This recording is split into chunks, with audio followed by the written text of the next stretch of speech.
अरे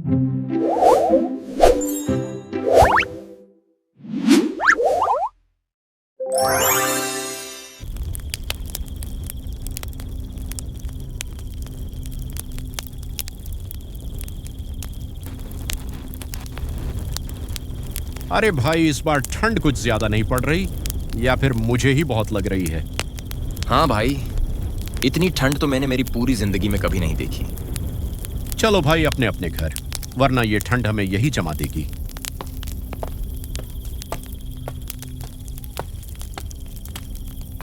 उत्तर भारत के पहाड़ी इलाके में बसे छोटे से गांव श्यामगढ़ में इस साल की ठंड कुछ ज्यादा ही कहर बरपा रही थी।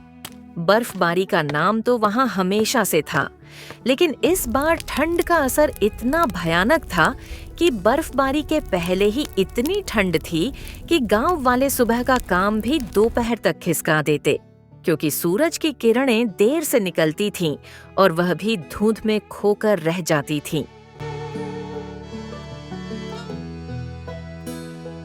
गांव के बुजुर्ग कहते, ऐसी ठंड पहले कभी नहीं पड़ी। हर घर में आग जलती रहती, पर लकड़ियों का ढेर लगातार कम हो रहा था। ऐसे ही एक शाम, जब हवा इतनी तेज चल रही थी कि पेड़ चरमराने लगे थे, अचानक गांव में एक अनजान आदमी दिखाई दिया। वह हाथ में पुराना सा थैला लिए धीरे धीरे गांव की ओर बढ़ता हुआ दिखाई दिया। उसकी चाल थकी हुई थी। गांव के प्रवेश द्वार पर बैठे विजय ने उसे रोककर पूछा, कौन हो भैया? इस कड़कड़ाती रात में कहां से चले आ रहे हो? ना कोई गर्म कपड़ा, ना ही कोई ठंड से बचने की कोई चीज। हिममानव हो क्या? तुम्हें ठंड नहीं लगती? लगती है भाई, इसीलिए तो मैं बस ठंड से बचने के लिए एक रात की पनाह मांगने यहाँ आया हूँ। मैं कई दिनों से भटक रहा हूँ। विजय ने संदेह से उसे देखा। इन दिनों चोरी डकैती की घटनाएं बढ़ी थीं और कोई भी अनजान व्यक्ति गांव वालों के लिए डर की वजह बन जाता था। फिर भी उसके चेहरे पर असहायता साफ दिख रही थी। विजय ने कहा, यहाँ ठहरने का फैसला पंचों को करना होगा। चलो पंचों के पास। अजनबी ने सिर झुकाकर हामी भरी और विजय के पीछे पीछे गांव की चौपाल तक पहुंचा। चौपाल पर पंच पहले ही ठंड से बचने के लिए आग ताप रहे थे। जैसे ही उन्होंने अजनबी को देखा, सबकी नजरें उस पर टिक गईं। चारों ओर खामोशी फैल गई। केवल जलती लकड़ियों की चटकती आवाज सुनाई देती रही। कौन हो तुम यात्री? नाम क्या है तुम्हारा? कहाँ जा रहे थे? मेरा नाम ईश्वर दयाल है। मैं पास के पहाड़ी इलाके से आता हूँ, लेकिन वहाँ मेरा घर नहीं रहा। क्या हुआ? पिछले कुछ महीनों से हमारे इलाके में भयानक बर्फीला तूफान चल रहा है। सारे रास्ते बंद हो गए हैं, घर गिरने लगे हैं। मेरा भी घर बर्फ के नीचे दब गया। मेरा परिवार कहीं बिछड़ गया है। मैं उन्हें खोजने निकला था, लेकिन रास्ते कहीं खुलते, कहीं बंद हो जाते। फिर एक दिन मैंने तय किया कि कम से कम किसी सुरक्षित जगह पहुंच जाऊं। कई दिनों तक भटकने के बाद यहाँ पहुंचा हूँ। चौपाल में बैठे लोगों के मन में सहानुभूति जागी, लेकिन डर भी कम न हुआ। मुखिया ने पूछा, हम तुम पर कैसे भरोसा करें? आजकल हालात अच्छे नहीं। कई जगह नकाबपोश गिरोह घूम रहे हैं। मैं समझता हूँ, आप चाहें तो मेरी तलाशी ले सकते हैं। मेरे पास हथियार नहीं, बस कुछ कपड़े हैं। यह आदमी झूठा नहीं लगता। इसका चेहरा देखो, भय से अधिक दुख लिखा है। कुछ और लोगों ने हाँ में हाँ मिलाई, पर गांव के कुछ लोग अब भी आशंकित थे। तभी गांव के मुखिया बोले, अरे भैया, ठंड के इस समय में अगर हम किसी मुसीबत में पड़े इंसान को आसरा नहीं देंगे तो फिर इंसानियत किस काम की? ठीक है, एक रात के लिए इसे पुरानी स्कूल वाली कोठरी में रहने दिया जाए। आग भी जला दी जाएगी। धन्यवाद, मैं आपका भरोसा नहीं तोड़ूंगा।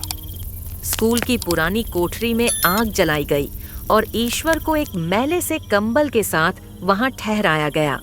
बाहर रात और भी खतरनाक होती जा रही थी और सन्नाटे में दूर से किसी जानवर की चीख सुनाई देती। गांव वाले अपने घरों में सिमट गए थे, लेकिन कुछ लोग अब भी चौपाल में बैठे उस अजनबी के बारे में बातें कर रहे थे।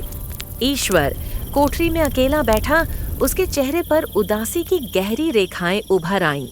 दूसरी ओर गांव का पहरेदार विजय चुपके से कोठरी की खिड़की के पास पहुंचा।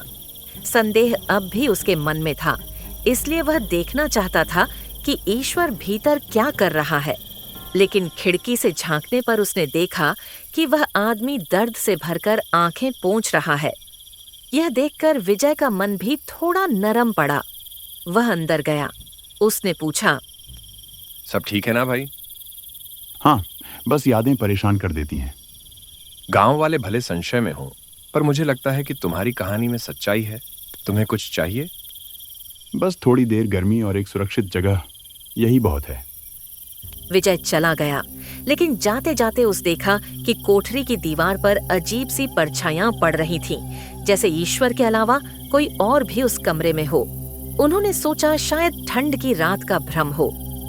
अगली सुबह गांव पर घना कोहरा छाया हुआ था। सूरज की पहली किरण भी दिखाई नहीं दे रही थी और तापमान पिछली रात से भी ज्यादा गिर चुका था। इसी बीच एक खबर फैल गई। मुखिया जी, अरे ओ मुखिया जी। अरे विजय, तुम क्या हुआ तुम्हें? क्यों इतना चिल्ला रहे हो? मुखिया जी, आपको पता है, गांव के बाहर वाली पहाड़ी पर किसी बड़े जानवर के पैरों के निशान मिले हैं। सबके दिल में डर बैठ गया है।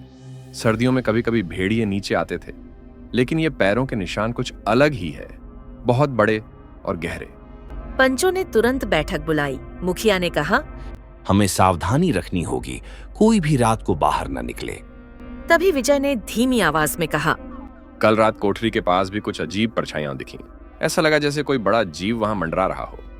गांव में फुसफुसाहट शुरू हो गई। सभी की नजरें ईश्वर पर पड़ी। एक औरत बोली, कहीं ये सब इस अजनबी के आने से तो नहीं शुरू हुआ? कौन जाने ये कौन है और इसके पीछे कौन सी मुसीबत आई है। ईश्वर ने खुद को बहुत असहज महसूस किया। वह बोला, मेरा इस सब से कोई संबंध नहीं। मैं तो खुद मुसीबतों से भागता हुआ यहाँ आया हूँ। अरे भाई, हर बुराई का दोष किसी अजनबी के सिर पर मत मढ़ो। पर गांव के लोग किसी के समझाने से शांत होने वाले नहीं थे। इसी बीच अचानक चौपाल के बाहर कोई भागता हुआ आया और चिल्लाया, मुखिया जी, मुखिया जी। मुखिया जी, जंगल के रास्ते में एक घायल आदमी मिला है और उसके पास भी वैसी ही थैली है जैसी इस अजनबी के पास है। सभी की आंखें एक साथ फैल गईं। ईश्वर खुद भी स्तब्ध रह गया। उसका दिल तेजी से धड़कने लगा। क्या वह उसके खोए परिवार का कोई सदस्य था या कोई और यात्री जो उसी रास्ते से गुजरा हो? गांव वाले तुरंत घायल आदमी को देखने दौड़ पड़े, लेकिन कोई नहीं जानता था कि यह घटना तो केवल शुरुआत थी। घायल आदमी को चारपाई पर डालकर चौपाल में लाया गया। उसका शरीर ठंडा पड़ चुका था, होंठ फटे हुए थे और हाथ पैर जम चुके थे। कुछ देर बाद वह हल्का सा हिला, लेकिन बोलने की स्थिति में नहीं था। उसके पास ईश्वर जैसा ही थैला मिला। तभी ईश्वर वहां आया। यह देखकर पंचायत के लोगों में खुसर पुसर शुरू हो गई। कहीं ये दोनों किसी गिरोह के सदस्य तो नहीं? कहीं ये हमारे गांव पर कब्जा करने आए हों? या फिर जंगल में कोई भयानक जीव इनका पीछा कर रहा हो? ईश्वर ने घबराकर घायल आदमी को देखा। अचानक घायल व्यक्ति ने आंखें खोलीं और ईश्वर को देखते ही टूटे स्वर में कहा, भाई। चौपाल सन्न रह गया। ईश्वर कांप उठा। तुम अर्जुन, तुम जिंदा हो? हमारा गांव पूरी तरह बर्फ में दब गया। लोग चारों तरफ भाग रहे थे, कई मारे गए और कुछ को एक अजीब सा विशाल जानवर उठा ले गया। ये सुनकर सभी लोग सहम गए। मुखिया ने पूछा, कौन सा जानवर? विस्तार से बताओ। पीले रंग की आंखें, बहुत बड़ा और भेड़िए जैसा शरीर, ठंड में दिखाई देता है जैसे बर्फ का दैत्य हो। कल रात वाली परछाइयां कहीं वो उस जानवर की तो नहीं थी? मेरी बेटी, मेरी पत्नी और माँ का कुछ पता चला? मुझे नहीं पता। मैं कई दिनों तक उस दैत्य से छिपता रहा, फिर किसी तरह यहाँ तक पहुँच गया। गांव में सन्नाटा पसर गया। अब गांव वाले उस अजनबी को शक की नजर से नहीं देख रहे थे, बल्कि डर की नजर से, क्योंकि अब यह साफ हो चुका था कि कोई भयानक चीज पहाड़ों से उतरकर इन क्षेत्रों में घूम रही है। मुखिया ने गंभीर आवाज में कहा, हमें गांव की सुरक्षा बढ़ानी होगी। और ईश्वर, तुम हमें इस दैत्य के बारे में जो जानते हो सब बताओ। अब यह समस्या सिर्फ तुम्हारी नहीं, हमारे गांव की भी है। वह एक पहाड़ी का दैत्य जैसा है। उसे किसी ने नहीं देखा। जिसने देखा वह ये बताने के लिए जीवित नहीं है कि वो कैसा दिखता है। बस उसकी परछाई देखी है मैंने, और रात होते ही दूर पहाड़ियों से एक गूंजती हुई दहाड़ सुनाई देती, जैसे कोई डरावना जीव गांव की ओर बढ़ रहा हो। पूरे गांव में हलचल मच चुकी थी। लोग घरों में दुबके हुए थे और जवान लोग चौपाल के चारों ओर आग की मशालें लेकर पहरा देने लगे। सन्नाटा इतना गहरा था कि किसी के कदमों की आहट भी साफ सुनाई दे रही थी। अर्जुन को संभालते हुए ईश्वर बोला, यह दैत्य ठंड में ही दिखाई देता है। गर्मी, आग, उससे वह दूर भागता है। हमने पहाड़ पर यही देखा था। तो हमें आग के घेरे बनाने होंगे। सभी के पास जो मशालें हैं उसे बुझने मत देना, हर वक्त जलती रहनी चाहिए। लेकिन अचानक ऐसा हुआ जिसकी किसी ने कल्पना भी नहीं की थी। गांव के बाहर वाले जंगल से एक तेज गर्जना हुई। सबकी सांसें थम गईं। पेड़ों की शाखाएं कांपने लगीं और घने कोहरे के बीच नीली सी चमकीली आंखें दिखाई देने लगीं। अर्जुन चिल्ला उठा, वह आ गया, दैत्य आ गया। सब आग के पास रहो, उससे दूर मत जाना। पर दैत्य तेजी से आगे बढ़ रहा था। उसका शरीर भेड़िए जैसा था। मुखिया ने मशाल उठाकर आगे की ओर फेंकी। अचानक दैत्य वहीं रुक गया, मानो आग उसे जला रही हो। यह देखकर सभी को भरोसा हुआ कि आग ही उसका एकमात्र डर है। आग का घेरा बनाओ, सभी लोग पास आओ, कुछ लोग पीछे से आओ, पर इस दानव से नजर मत हटने देना।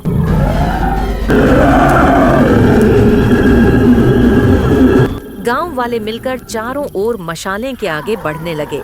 दूसरी ओर से ईश्वर और दूसरे गांव वाले आए। धीरे धीरे आग का प्रकाश बढ़ता गया। दैत्य चीखने लगा और पीछे हटने लगा। उसकी आकृति धुंधली पड़ती जा रही थी, मानो वह बर्फ का बना हुआ कोई जीव हो जो गर्मी सह नहीं सकता। तभी अचानक दैत्य हवा में घुलने लगा, जैसे कोहरा सूरज की रोशनी में गायब हो जाता है। कुछ ही मिनटों में वहां सन्नाटा छा गया। दैत्य जा चुका था। गांव वाले स्तब्ध, डरे हुए पर राहत महसूस कर रहे थे। अगली सुबह पहली बार सूरज साफ दिखाई दिया। कई दिनों बाद कोहरा हट गया था। गांव के लोग बाहर निकले और हवा में गर्माहट सी महसूस हुई। ईश्वर ने मुखिया जी की ओर देखते हुए कहा, मेरे परिवार को मैं अभी भी ढूंढूंगा, लेकिन आज आपने सबने मुझे यह एहसास दिलाया कि दुनिया में अभी भी इंसानियत बची है। अब यह गांव ही तुम्हारा घर है, जब तक तुम चाहो रह सकते हो। गांव में ठंड का कहर धीरे धीरे कम होने लगा। वह अजनबी अब अजनबी नहीं रहा। वह गांव का ही एक हिस्सा बन चुका था।